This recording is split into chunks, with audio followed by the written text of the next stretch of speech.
Greetings from Mob World. What is up with y'all niggas, man?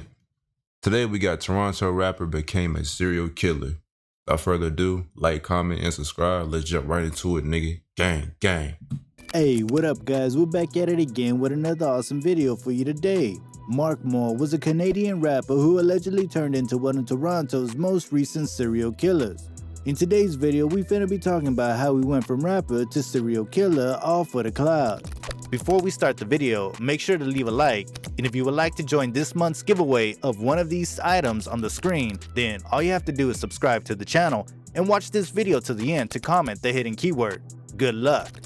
Mark Moore is a Toronto rapper who went by the stage name Presidente. However, rap is not what he's best known for. Mark Moore is currently sitting in prison, serving a life sentence after being convicted in 4 murders over the course of a few months. And if he's in fact guilty of these murders, the fact that they all took place so close together and were allegedly committed by the same person would make Mark Moore a serial killer. Growing up, Mark was raised in the Weston Road area of Toronto, which according to reports isn't a dangerous place to live. However, following an unfortunate incident, Mark would learn otherwise and would ultimately move to an area on Lawrence Heights that's referred to as the jungle. His reason for making the move is one that most people would understand, and one that would leave Mark with a lot of hatred for his old home. That nigga moved While to the inside hood. his home on Weston Road, Mark, who was 16 at the time, heard a knock at the door, and he was still young at that time, so he probably wasn't worried about anything happening. However, when he opened the door, he would have one of the most traumatic experiences in his life. The door opened and Mark was met with the barrel of an AK-47 in his face. The gun was being held by an unknown assailant who didn't hesitate to pull the trigger, ultimately shooting Mark in the face. Mark was lucky enough to— That nigga got shot in the face with an AK. Do you know how lucky you is, sir? Most niggas would die right there. They wouldn't even be brought to the fucking hospital. Most niggas would die right there. You got shot in the face with a fucking assault rifle and you lived and you became a— Damn, my nigga. Most niggas wouldn't even survive that type of shit. survive the shooting, but after the surgery, he was left with a permanently disfigured face. He was also left with a special sort of hatred for the area that he grew up in and would result in him moving away. This was when he stepped foot into the jungle and began to call Lawrence Heights his home. After settling into his new area, Mark was quick to click up with someone who he had just met, a man by the name of Kevin Williams, who would ultimately become Mark's partner in crime, and the person who some say is the man who introduced Mark to that lifestyle. Though some would argue him getting shot in the face was introduction enough. The two began running together and soon turned to pull jobs with one another. In August of 2020, a jewelry store named Arak Jewelry was robbed and the two people charged in the robbery were Mark and Kevin, though they wouldn't get charged until a while down the road. During the robbery, the two men allegedly broke into the store, through the back door, and began to take everything they could. At the end of the heist, they ended up shooting one person and getting away with jewelry that was estimated to be worth between $250,000 and $500,000, although this was only the beginning for Mark. The first death that detectives and prosecutors have linked Mark Moore to come only a month after the heist at the jewelry store where one man had been shot. It was September of 2010 and apparently Mark had been by himself that day. Prosecutors say that Mark was driving around Scarborough, Toronto, which is known to have a slightly lower crime rate than the rest of the city. Mark apparently made his way to the neighborhood known as Green Bray Circuit, where they say that Mark was looking for a random target to fill his supposed bloodlust. After a bit of driving around, he noticed a man who had been walking in an alleyway by himself. This is when Mark allegedly saw an opportunity and took it. The man in the alleyway was shot multiple times before the shooter fled the scene. So this nigga just rode around fucking Toronto just killing niggas, bro. That's a serial killer, bro. That is a serial killer.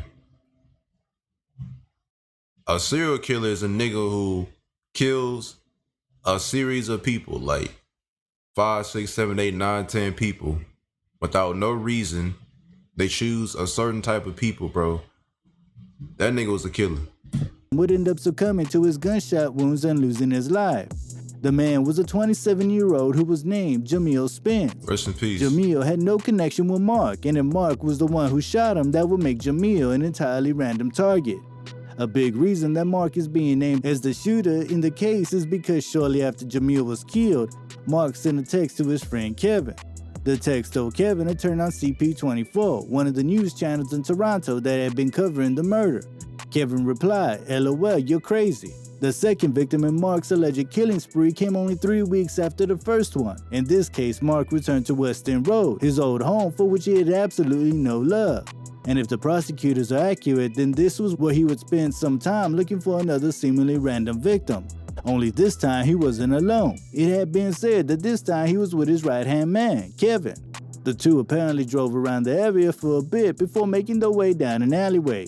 This is where they would spot two people. One man was an 18-year-old named Courtney Facey, and he was with Mike James, who was 23. Rest in peace. Unlucky for the two, they were in the wrong place at the wrong time. Mark allegedly chose them to be his next two victims and began firing on the pair. And what's crazy is, like, a lot of niggas in the hood, most of them, I say like majority of them, got mental problems. They psychotic as hell. Some of them just don't give a fuck, will shoot anybody. As Toronto has fucking had, bro, like a whole bunch of niggas dropped. Like, nigga, like, you gotta be like, in order to, like, to really be about this life, bro, you gotta be some type of fucked up in the head, bro, to just don't care. But these niggas was killing innocent people. That bullet must have really changed them. That bullet changed the nigga, bro. Both Courtney and Mike were hit with bullets. Courtney was shot in his head and ended up dying at the scene of the incident. Mike ended up being shot in his back and would survive long enough to make it to the hospital. However, he too would end up being pronounced dead due to his injuries. Mark and Kevin managed to flee the scene, with Mark now allegedly having a body count of 3. 3 wasn't enough for Mark apparently though, because according to the courts, he was back at it. And once again, it was only a few weeks after the last murder. It was now November of 2010, and apparently Mark and Kevin had decided to head back to the area where Mark allegedly claimed his first victim, Greenbrae Circuit in Scarborough. Instead of driving around this time, the two ended up parking their car. They began to walk around the area before they spotted a man who had been standing by his car, and I guess to them, he made the perfect mark. The two would end up robbing him and taking his keys to the car that he was standing near. As the two began to drive away, this was when Mark allegedly hung his gun out the window and fired between 15 or 20 shots towards the man. Carl Cole was a 45-year-old man who had just been minding his own business before he was carjacked and his life taken from him. For a while, the police were at a loss. All of these murders were— Yeah, bro, that nigga, he gotta be the worst. He the worst nigga, nah, cause all the other niggas, they bad too, but they didn't really intend to kill innocent people, but this nigga intended to. This nigga is a fucking demon. This nigga is worse than Vaughn. This nigga is worse than Vaughn, bro. I wouldn't be surprised. This nigga had more bodies than that nigga, bro. This nigga is the devil. Seemingly unconnected, other than the fact that they all happened in the same city and at the hands of gun violence. However, come October 2011, more than a year after the first shooting, and they had begun to get countless tips that were pointing fingers at Mark Moore and Kevin Williams. And now that police had 2 suspects in their sights, they made their move. Mark and Kevin were both arrested where they were charged with multiple charges, including multiple counts of first-degree murder, along with a charge for the jewelry heist that the pair allegedly pulled. After being arrested, their friendship was put to the test, and it failed. Mark's closest friend and partner in crime, Kevin, snitched on him and provided a witness testimony in exchange for less time behind bars. Kevin ended up being cleared of all the murder charges, but still had to do some time for the robbery that he admitted to pulling. Kevin ended up being sentenced to 10 years in prison. Mark, on the other hand, got hit with everything. It's reported that Mark was charged with a total of 54 offenses, which included the jewelry heist, along with the 4 first-degree murder charges. 54? The trials for the robbery and the murders were held separately and at separate times.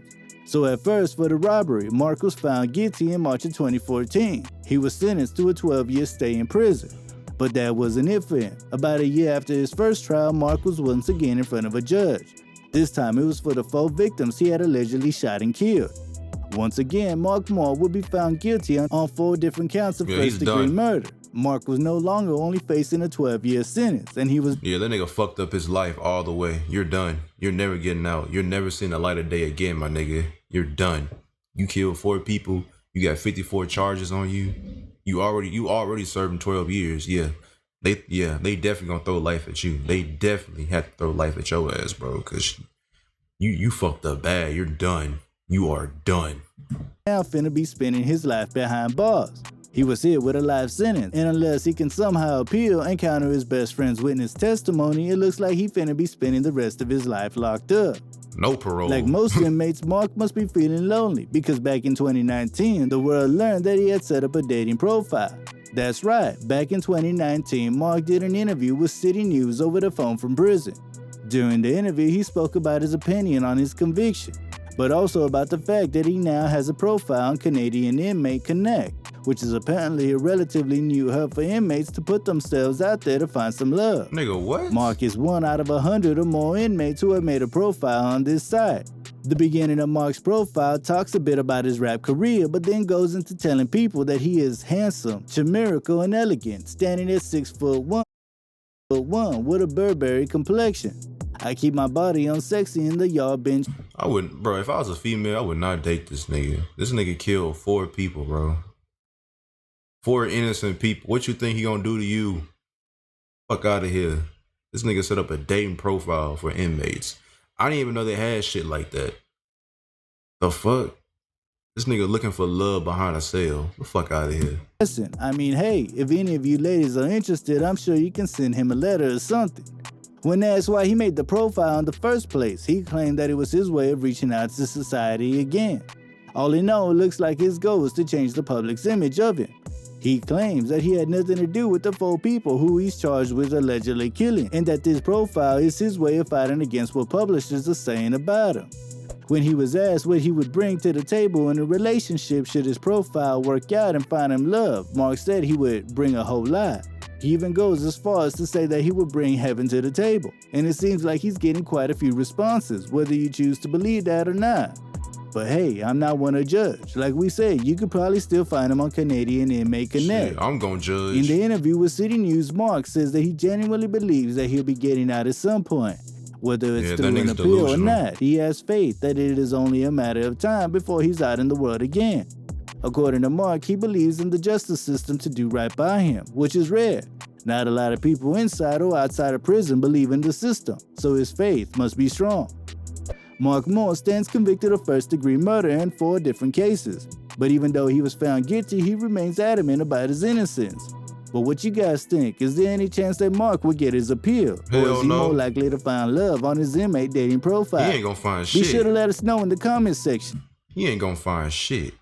That motherfucker, you finna, nigga, they gonna lock your black ass away for life, nigga. You're done. Like I said, you fucked up your life. They're not finna let your black ass out. You already black. You already a threat to the system in of itself. Now you can kill 4 people. Yeah, your black ass, you ain't never getting out, nigga. That nigga delusional as hell talking about, I fully believe I'm gonna get out. No, the fuck you not, nigga. You killed 4 people. You're done. You finna die in that bitch. This nigga delusional as hell, bro. That bullet really fucked that nigga head up. Cause that nigga went crazy after that bullet. That nigga 100% think he gonna get out of here, dog. Nah, nigga, you finna rot and die in that bitch. Fuck out of here. That nigga delusional as hell. But that's gonna be in this video. Like, comment, and subscribe. And I'll see y'all niggas in the next one. Peace.